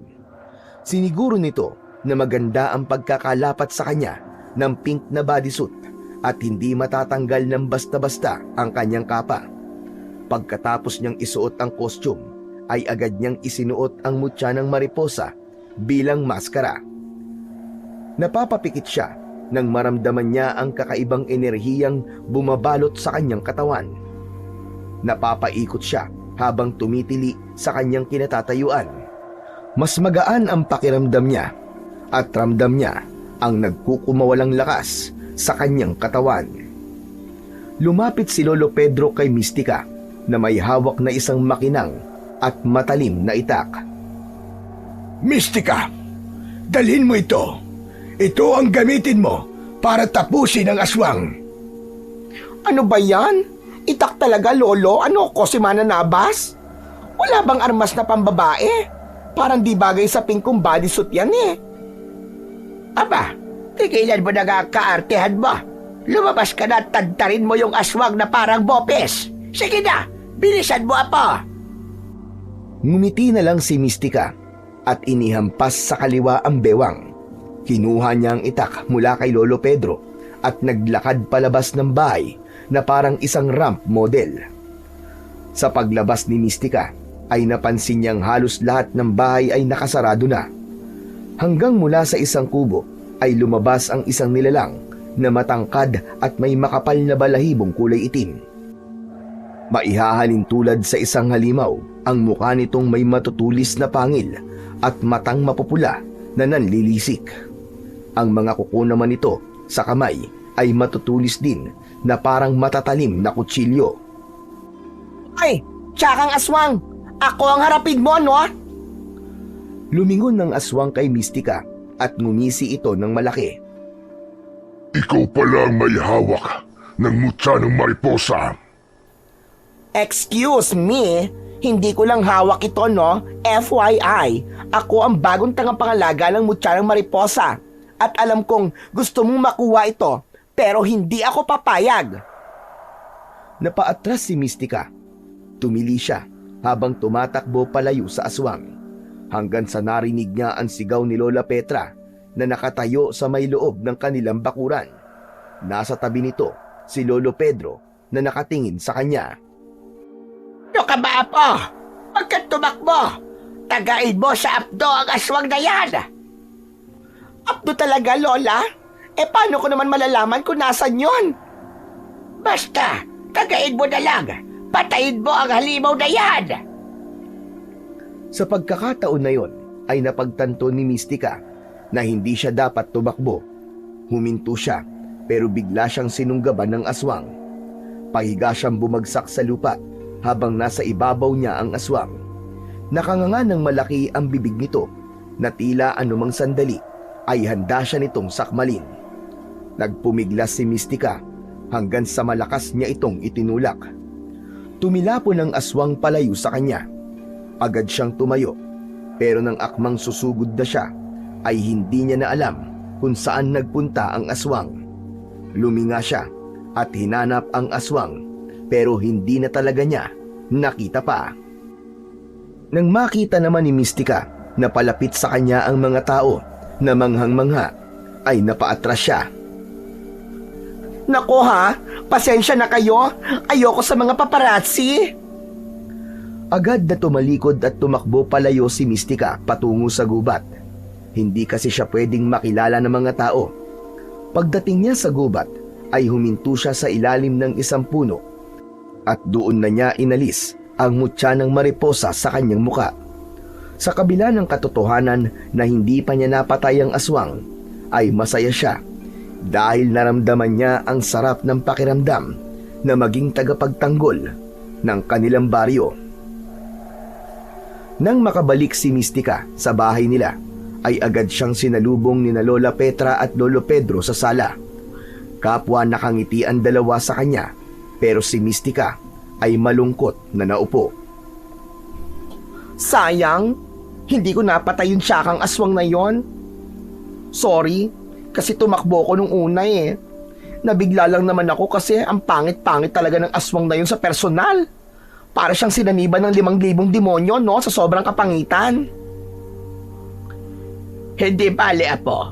Mukha natakot din naman yung aswang sa'yo kaya bigla na lamang siyang tumakbo at naglaho. Hindi lahat ng araw makakakita siya ng baklang may mutya ng mariposa na may hawak pang itak at costume na kulay pink, ano? Normal lang na matakot ka, Mystica. Tao ka pa rin.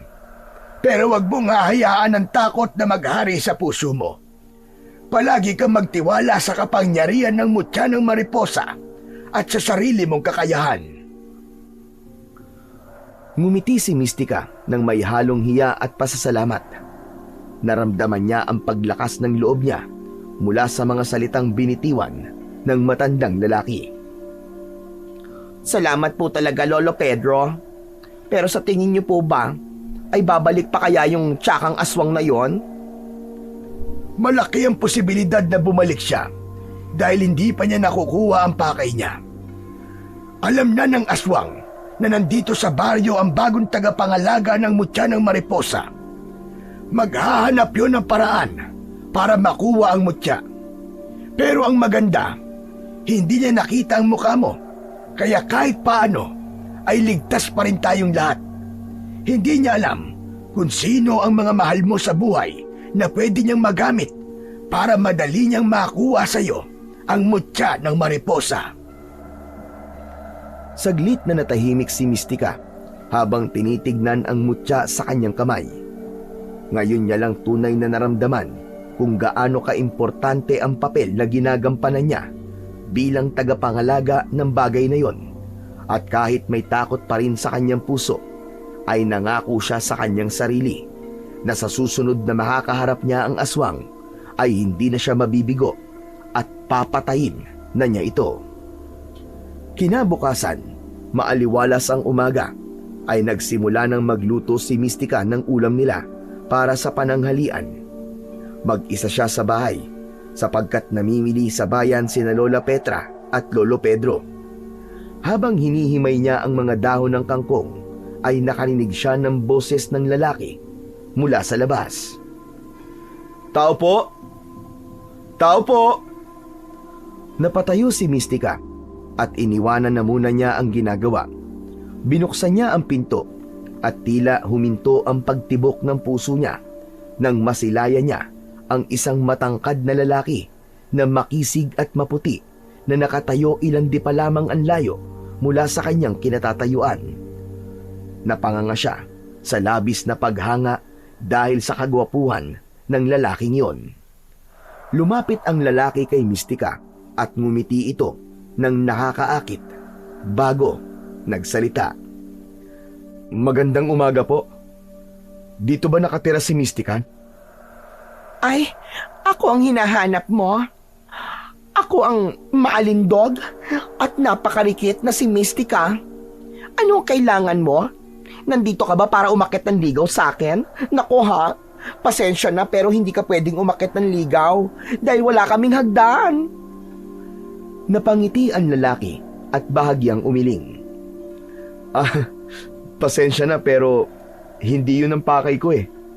Bago lang kasi ako dito sa baryo nyo. May nagsabi lang sa akin na magaling ka raw gumupit ng buhok. Nais ko sanang magpagupit sa'yo. Napahiya si Mystica dahil hindi niya napigilan ang maging agresibo sa sobrang kagwapuhan ng lalaki. Hindi na siya nagsalita at kinuha na niya ang mga gamit niya sa panggugupit. May dala rin siyang monoblock chair at inilagay niya yon sa ilalim ng puno sa harap ng kanilang bahay. O sige na, maupo ka na dyan. Umupo ang lalaki at habang inaayos ni Mystica ang malapad na tela na itinakip niya sa katawan ng lalaki, ay bigla itong nagsalitang muli. "Ako nga pala si Marlon." Inabot ni Marlon ang kamay nito at saglit silang nagkatinginan, pero pakiramdam ni Mystica ay parang nag-slow motion ang sandaling yon nang hawakan niya ang kamay ng lalaki. Parang may kuryenteng dumaloy sa kanyang katawan nang maramdaman niya ang malambot na kamay ni Marlon. Oo nga pala. Anong gupit pala ang gusto mo, Marlon? Bawasan mo lang ng konti. Gusto ko yung malinis tignan. Tumango si Mystica at sinimulan niya ng gupitan ng buhok si Marlon. Pinagmasdan niya ang maitim at makapal at mabangong buhok ng lalaki. Habang ginugupitan niya ito, ay hindi maiwasan ng puso niyang tumibok-tibok ng mas mabilis. Seryoso sa pagkakaupo si Marlon, habang siya naman ay halos mahimatay na sa kaka-imagine na ikinakasal na sila ni Marlon. At nang matapos niyang gupitan si Marlon, ay hindi niya inasahan ang sumunod na pangyayari. Biglang hinubad ni Marlon ang suot na t-shirt at pinagpag nito ang katawan nito para matanggal ang mga buhok na dumikit doon. Kulang na lang ay himatayin si Mystica nang tumambad sa kanyang harapan ang matipunong katawan ni Marlon na may abs pa. Matigas ang dibdib at malalaking mga braso. Diyos ko, Rudy! Kunin niyo na po ako, Lord! Kunin niyo na po ako! Ilang sandali pa ay iniabot ni Marlon ang bayad sa kanya at muli itong ngumiti. "Salamat ha. Ang galing mo pala manggupit. Sa susunod, sa'yo uli ako magpapagupit." Alam mo ba, Marlon? Hindi lang panggugupit ang alam ko, ha? Baka magpapalinis ka rin ng bahay mo, ha? Magpapatabas tanda mo o kaya may sira ka bang gamit? Kaya ko rin yon. Wow! Ang dami mo palang kayang gawin, Mystica ha? Nakakamangha ka naman. O sige, aalis na ako. Mag-iingat ka, Marlon. Kumaway pa si Mystica kay Marlon bago tuluyang naglakad palayo ang lalaki. Nang nawala na ito sa paningin niya, ay doon na niya pinakawalan ang tili na kanina pa niya pinipigilan. Pakiramdam niya ay nakahiga siya sa ulap ng sandaling yon dahil sa labis na kilig na kanyang nararamdaman. Nang mga sumunod na araw ay napansin ni Mystica na tila palagi niya nang nakakasalubong si Marlon. Kahit saan siya magpunta ay palagi silang nagkikita. Hindi niya alam kung tadhana ba o sadyang sinasadya ni Marlon ang bawat pagkikita nila. Dumating na sa punto na nag-uusap na sila hanggang sa lumalim na ang kanilang pagkakaibigan. Mabait at maalaga si Marlon at hindi maiwasan ni Mystica na isipin kung may nararamdaman din ba ito sa kanya. Sa tuwing tumatawa si Marlon sa biro niya o tinititigan siya nito ng matagal, ay parang nais maniwala ni Mystica na may pag-asa na maaari niyang maging nobyo si Marlon. Isang hapon, habang naglalakad si Mystica pauwi mula sa tindahan, ay isang lasing ang sumalubong sa kanya at tinukso siya sa paraang hindi lang bastos kundi nakakababa pa ng pagkatao. Tinanong siya ng lasing kung bakit hindi na lang niya tuluyang putulin ang kanyang pagkalalaki dahil wala naman daw yung silbi. Bago pa man makapagsalita si Mystica, ay biglang sumulpot si Marlon. Ipinagtanggol siya nito sa lasing at tila natakot naman ang lasing kay Marlon, kaya walang imik yung naglakad palayo. Dahil naman sa ginawang yun ni Marlon, ay tila mas lalo pang nahulog ang loob dito ni Mystica. Dahil noon lang niya naranasan na maipagtanggol ng isang lalaki mula sa nanunukso sa kanya dahil sa kanyang kasarian. Mula noon ay mas lalong naging masaya ang mga araw ni Mystica. Tila nakalimutan niya na ang banta ng aswang sa baryo nila dahil kay Marlon. Isang umaga, pakanta-kanta siyang nagdilig ng halaman sa harapan ng kanilang bahay. Napahinto siya sa kanyang ginagawa nang lapitan siya ni Lola Petra. Apo, napapansin ko nito mga nakaraang araw parang palagi kang nakangiti. At kung minsan naman, ay parang wala ka sa iyong sarili at nakatulala. Aba, ano ba nangyayari sa iyo? May problema ba? In love po kasi ang nag-iisa at pinakamaganda niyong apo, Lola. Ano ka mo? In love? Abay, totoo ba yan? Sino naman yung lalaki nagpapatibok na puso mo? Sino pa ba? Di si Marlon po, yung bagong lipat dito sa baryo. Hindi ko pa yata siya kilala. Ayoko lang narinig ang pangalan na yan. Kaya nga po bagong lipat, di ba? Malamang hindi niyo pa po siya kilala. Basta Lola, ay nako, ang gwapo niya tapos ang bait-bait pa. Kung itrato niya po ako ay para akong isang tunay na babae. Talaga ba? Abay kung gano'n masaya ako para sa'yo, apo. Pero gusto ko munang makilala ang Marlon na yan. Abay, tamang-tama. At piyesta na rito sa Sabado. Imbitahan mo siya rito sa atin. Para naman makilala namin siya ni Pedro. Kailangan na makilatis ko siya na gusto. Okay, sige po Lola. Kapag nagkita kami, ay sasabihin ko po sa kanya. Basta apo, mag-iingat ka lamang palagi. Ayokong masaktan ka uli. Lalo na kung maling lalaki na naman ang dahilan. Naku Lola ha, hindi na po ito tulad ng dati. Sa tingin ko po, hindi na maling lalaki si Marlon dahil naniniwala po ko na siya na ang aking knight in shining armor. Isang matamis na ngiti ang pinakawalan ni Lola Petra. Bumalik na ito sa loob ng bahay habang si Mystica naman ay napatulala habang nakangiti sa kawalan. Naglalaro sa imahinasyon niya ang gwapong mukha ni Marlon at kasabay nun ay humiling siya na sana nga ay ito na ang lalaking inilaan ng Diyos para sa kanya. Isang hapon, galing si Mystica sa kabilang baryo dahil meron siyang ginupitan doon. Sa kanyang paglalakad pauwi sa bahay nila ay biglang may tumakip sa mga mata niya mula sa likuran niya. Napangiti si Mystica dahil kilala na niya kung sino ang taong nasa kanyang likuran. Ala, ano ba yan? Sino ka ba? Hulaan mo kung sino ko. Marlon? Marlon, ikaw ba yan? Inalis na ni Marlon ang kamay nito sa mga mata na itinakip nito sa mukha ni Mystica. Kulang na lang ay tumirik ang mata niya nang makita niya ang lalaking kanyang iniibig. Saan ka galing, Mystica? Sa kabilang baryo lang, Marlon. May nagpagupit kasi sa akin dun eh. Ang sipag mo talaga, Mystica. Ang swerte na magiging kasintahan mo. Ikaw ha, bolero ka. Ay, oo nga pala. May sasabihin ako sa'yo. Sa Sabado na pala ang piyesta dito sa baryo namin. Nasabi ko na rin sa lola ko ang tungkol sa'yo at gusto ko raw niyang makilala. Okay lang. Pwede naman ako. Kaso, gabi na ako makakapunte. May pasok pa kasi ako sa trabaho mula umaga hanggang hapon. Ayos lang yon, ano ka ba? Ipagtatabi na lang kita ng pagkain. Hindi pwedeng hindi ka pumunta ha? Tumango si Marlon at ngumiti. Promise, darating ako. Ikaw pa ba? Malakas ka sa akin eh. O sige, una na ako. Kita na lang tayo sa Sabado, Mystica. Habang papalayo si Marlon, ay hindi napigilan ni Mystica na titigan ito. Tila lumulutang ang puso niya habang pinapanood ang paglalakad ni Marlon.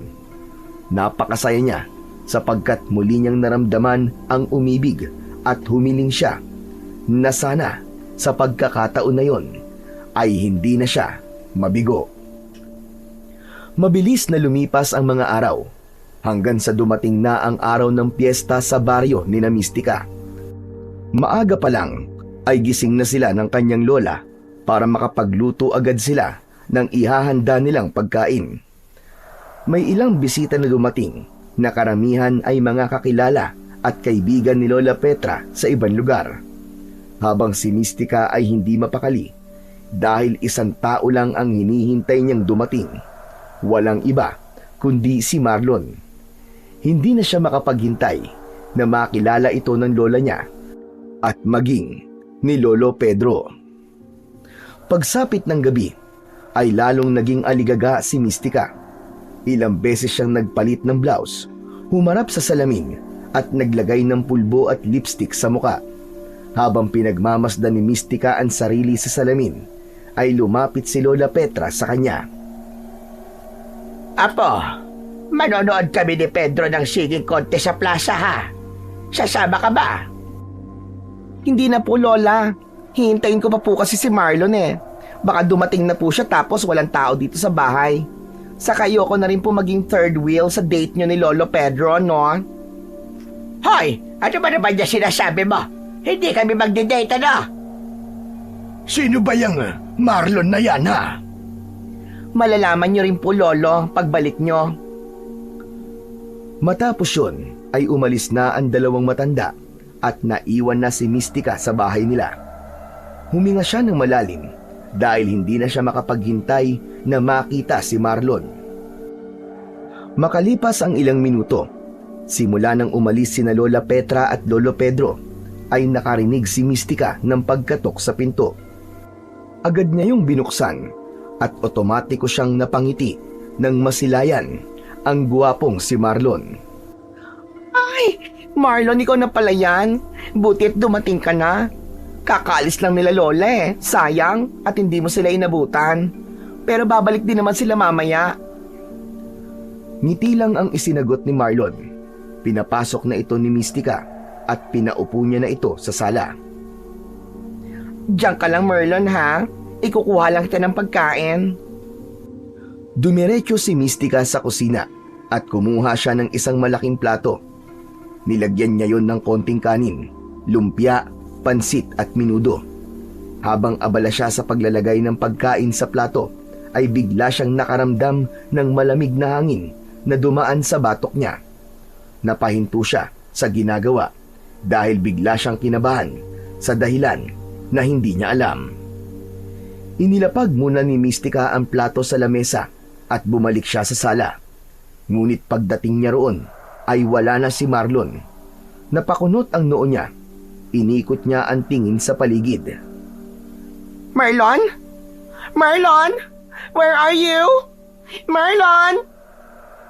Napapitlag si Mystica nang makarinig siya ng kaluskos mula sa kwarto nila ng kanyang lola.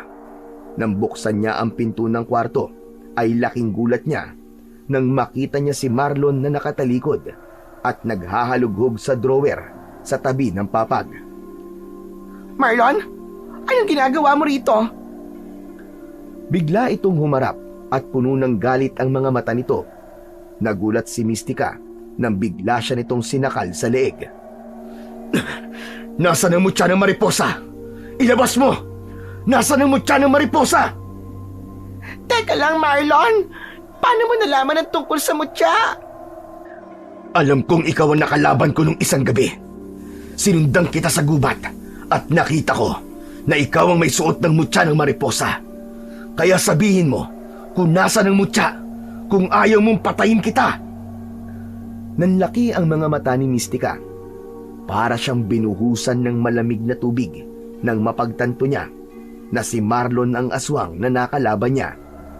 Doon niya nahinuha na nakipaglapit lang si Marlon sa kanya dahil nais nitong makuha sa kanya ang mutya ng mariposa at hindi dahil sa may gusto ito sa kanya.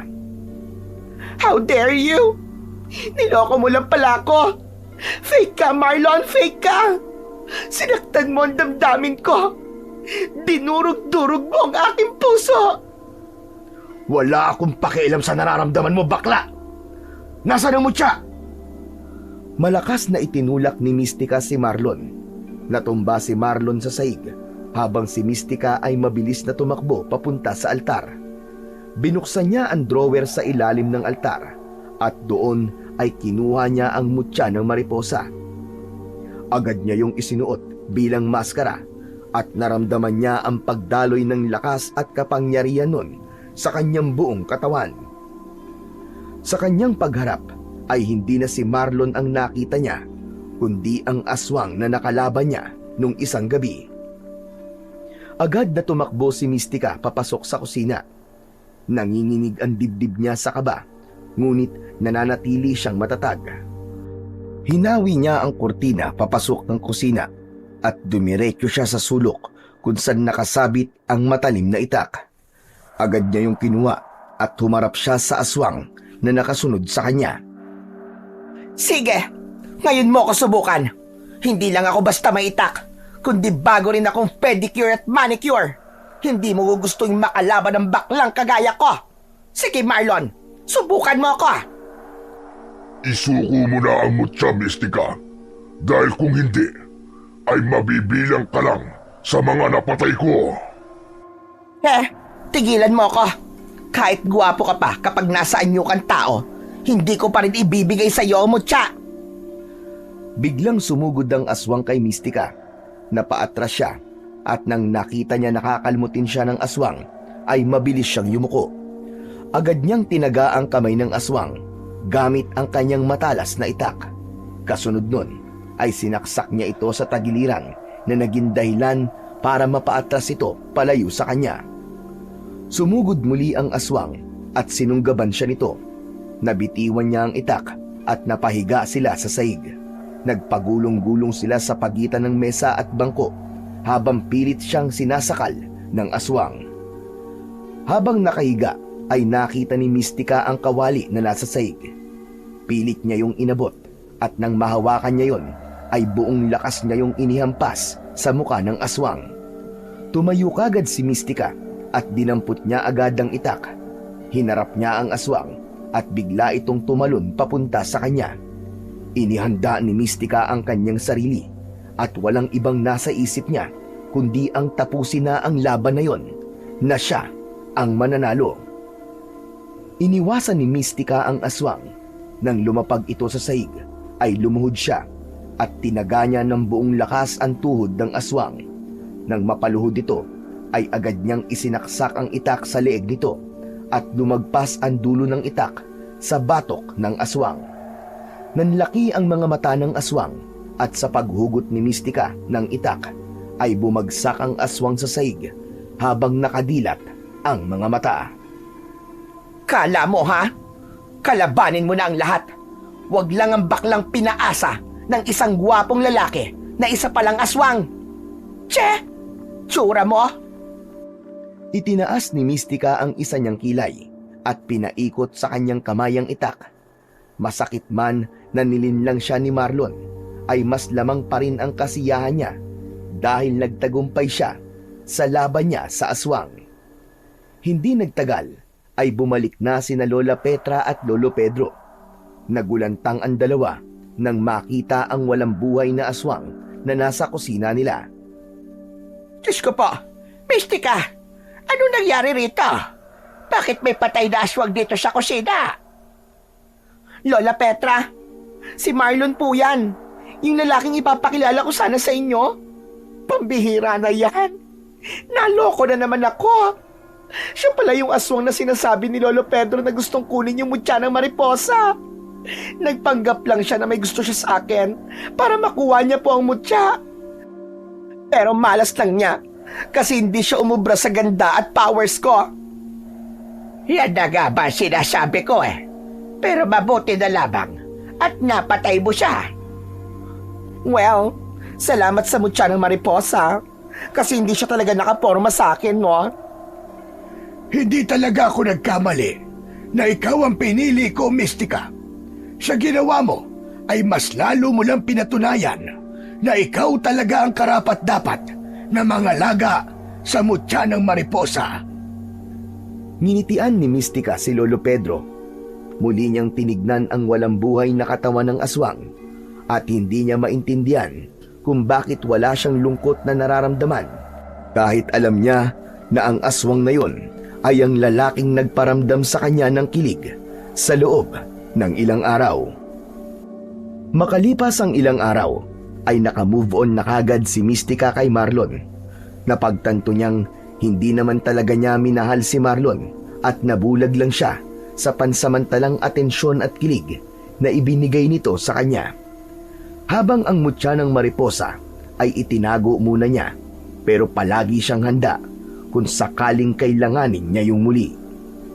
Laking gulat naman ni Mistika nang mapansin niya ang kakaibang lambingan ni na Lola Petra at Lolo Pedro. Nung una ay inakala niyang guni-guni lang ang lahat, ngunit kalaunan ay hindi na itinanggi ng dalawa ang kanilang nararamdaman para sa isa't isa. Dahil walang ibang iniisip si Mistika, kundi ang kaligayahan ng kanyang lola, ay sinuportahan na lang niya ang dalawa dahil naniniwala siya na ang pag-ibig ay hindi nasusukat sa edad, gaya ng paniniwala niyang hindi rin ito nasusukat sa kasarian. Good morning, Lola Petra. Nagbalik na ang pinakamaganda mong apo. Muntik nang mabitiwan ni Lola Petra ang hawak nitong sandok habang abala ito sa pagluluto sa kusina dahil sa malakas na pagsigaw ni Mistika. Makaryo ang totoong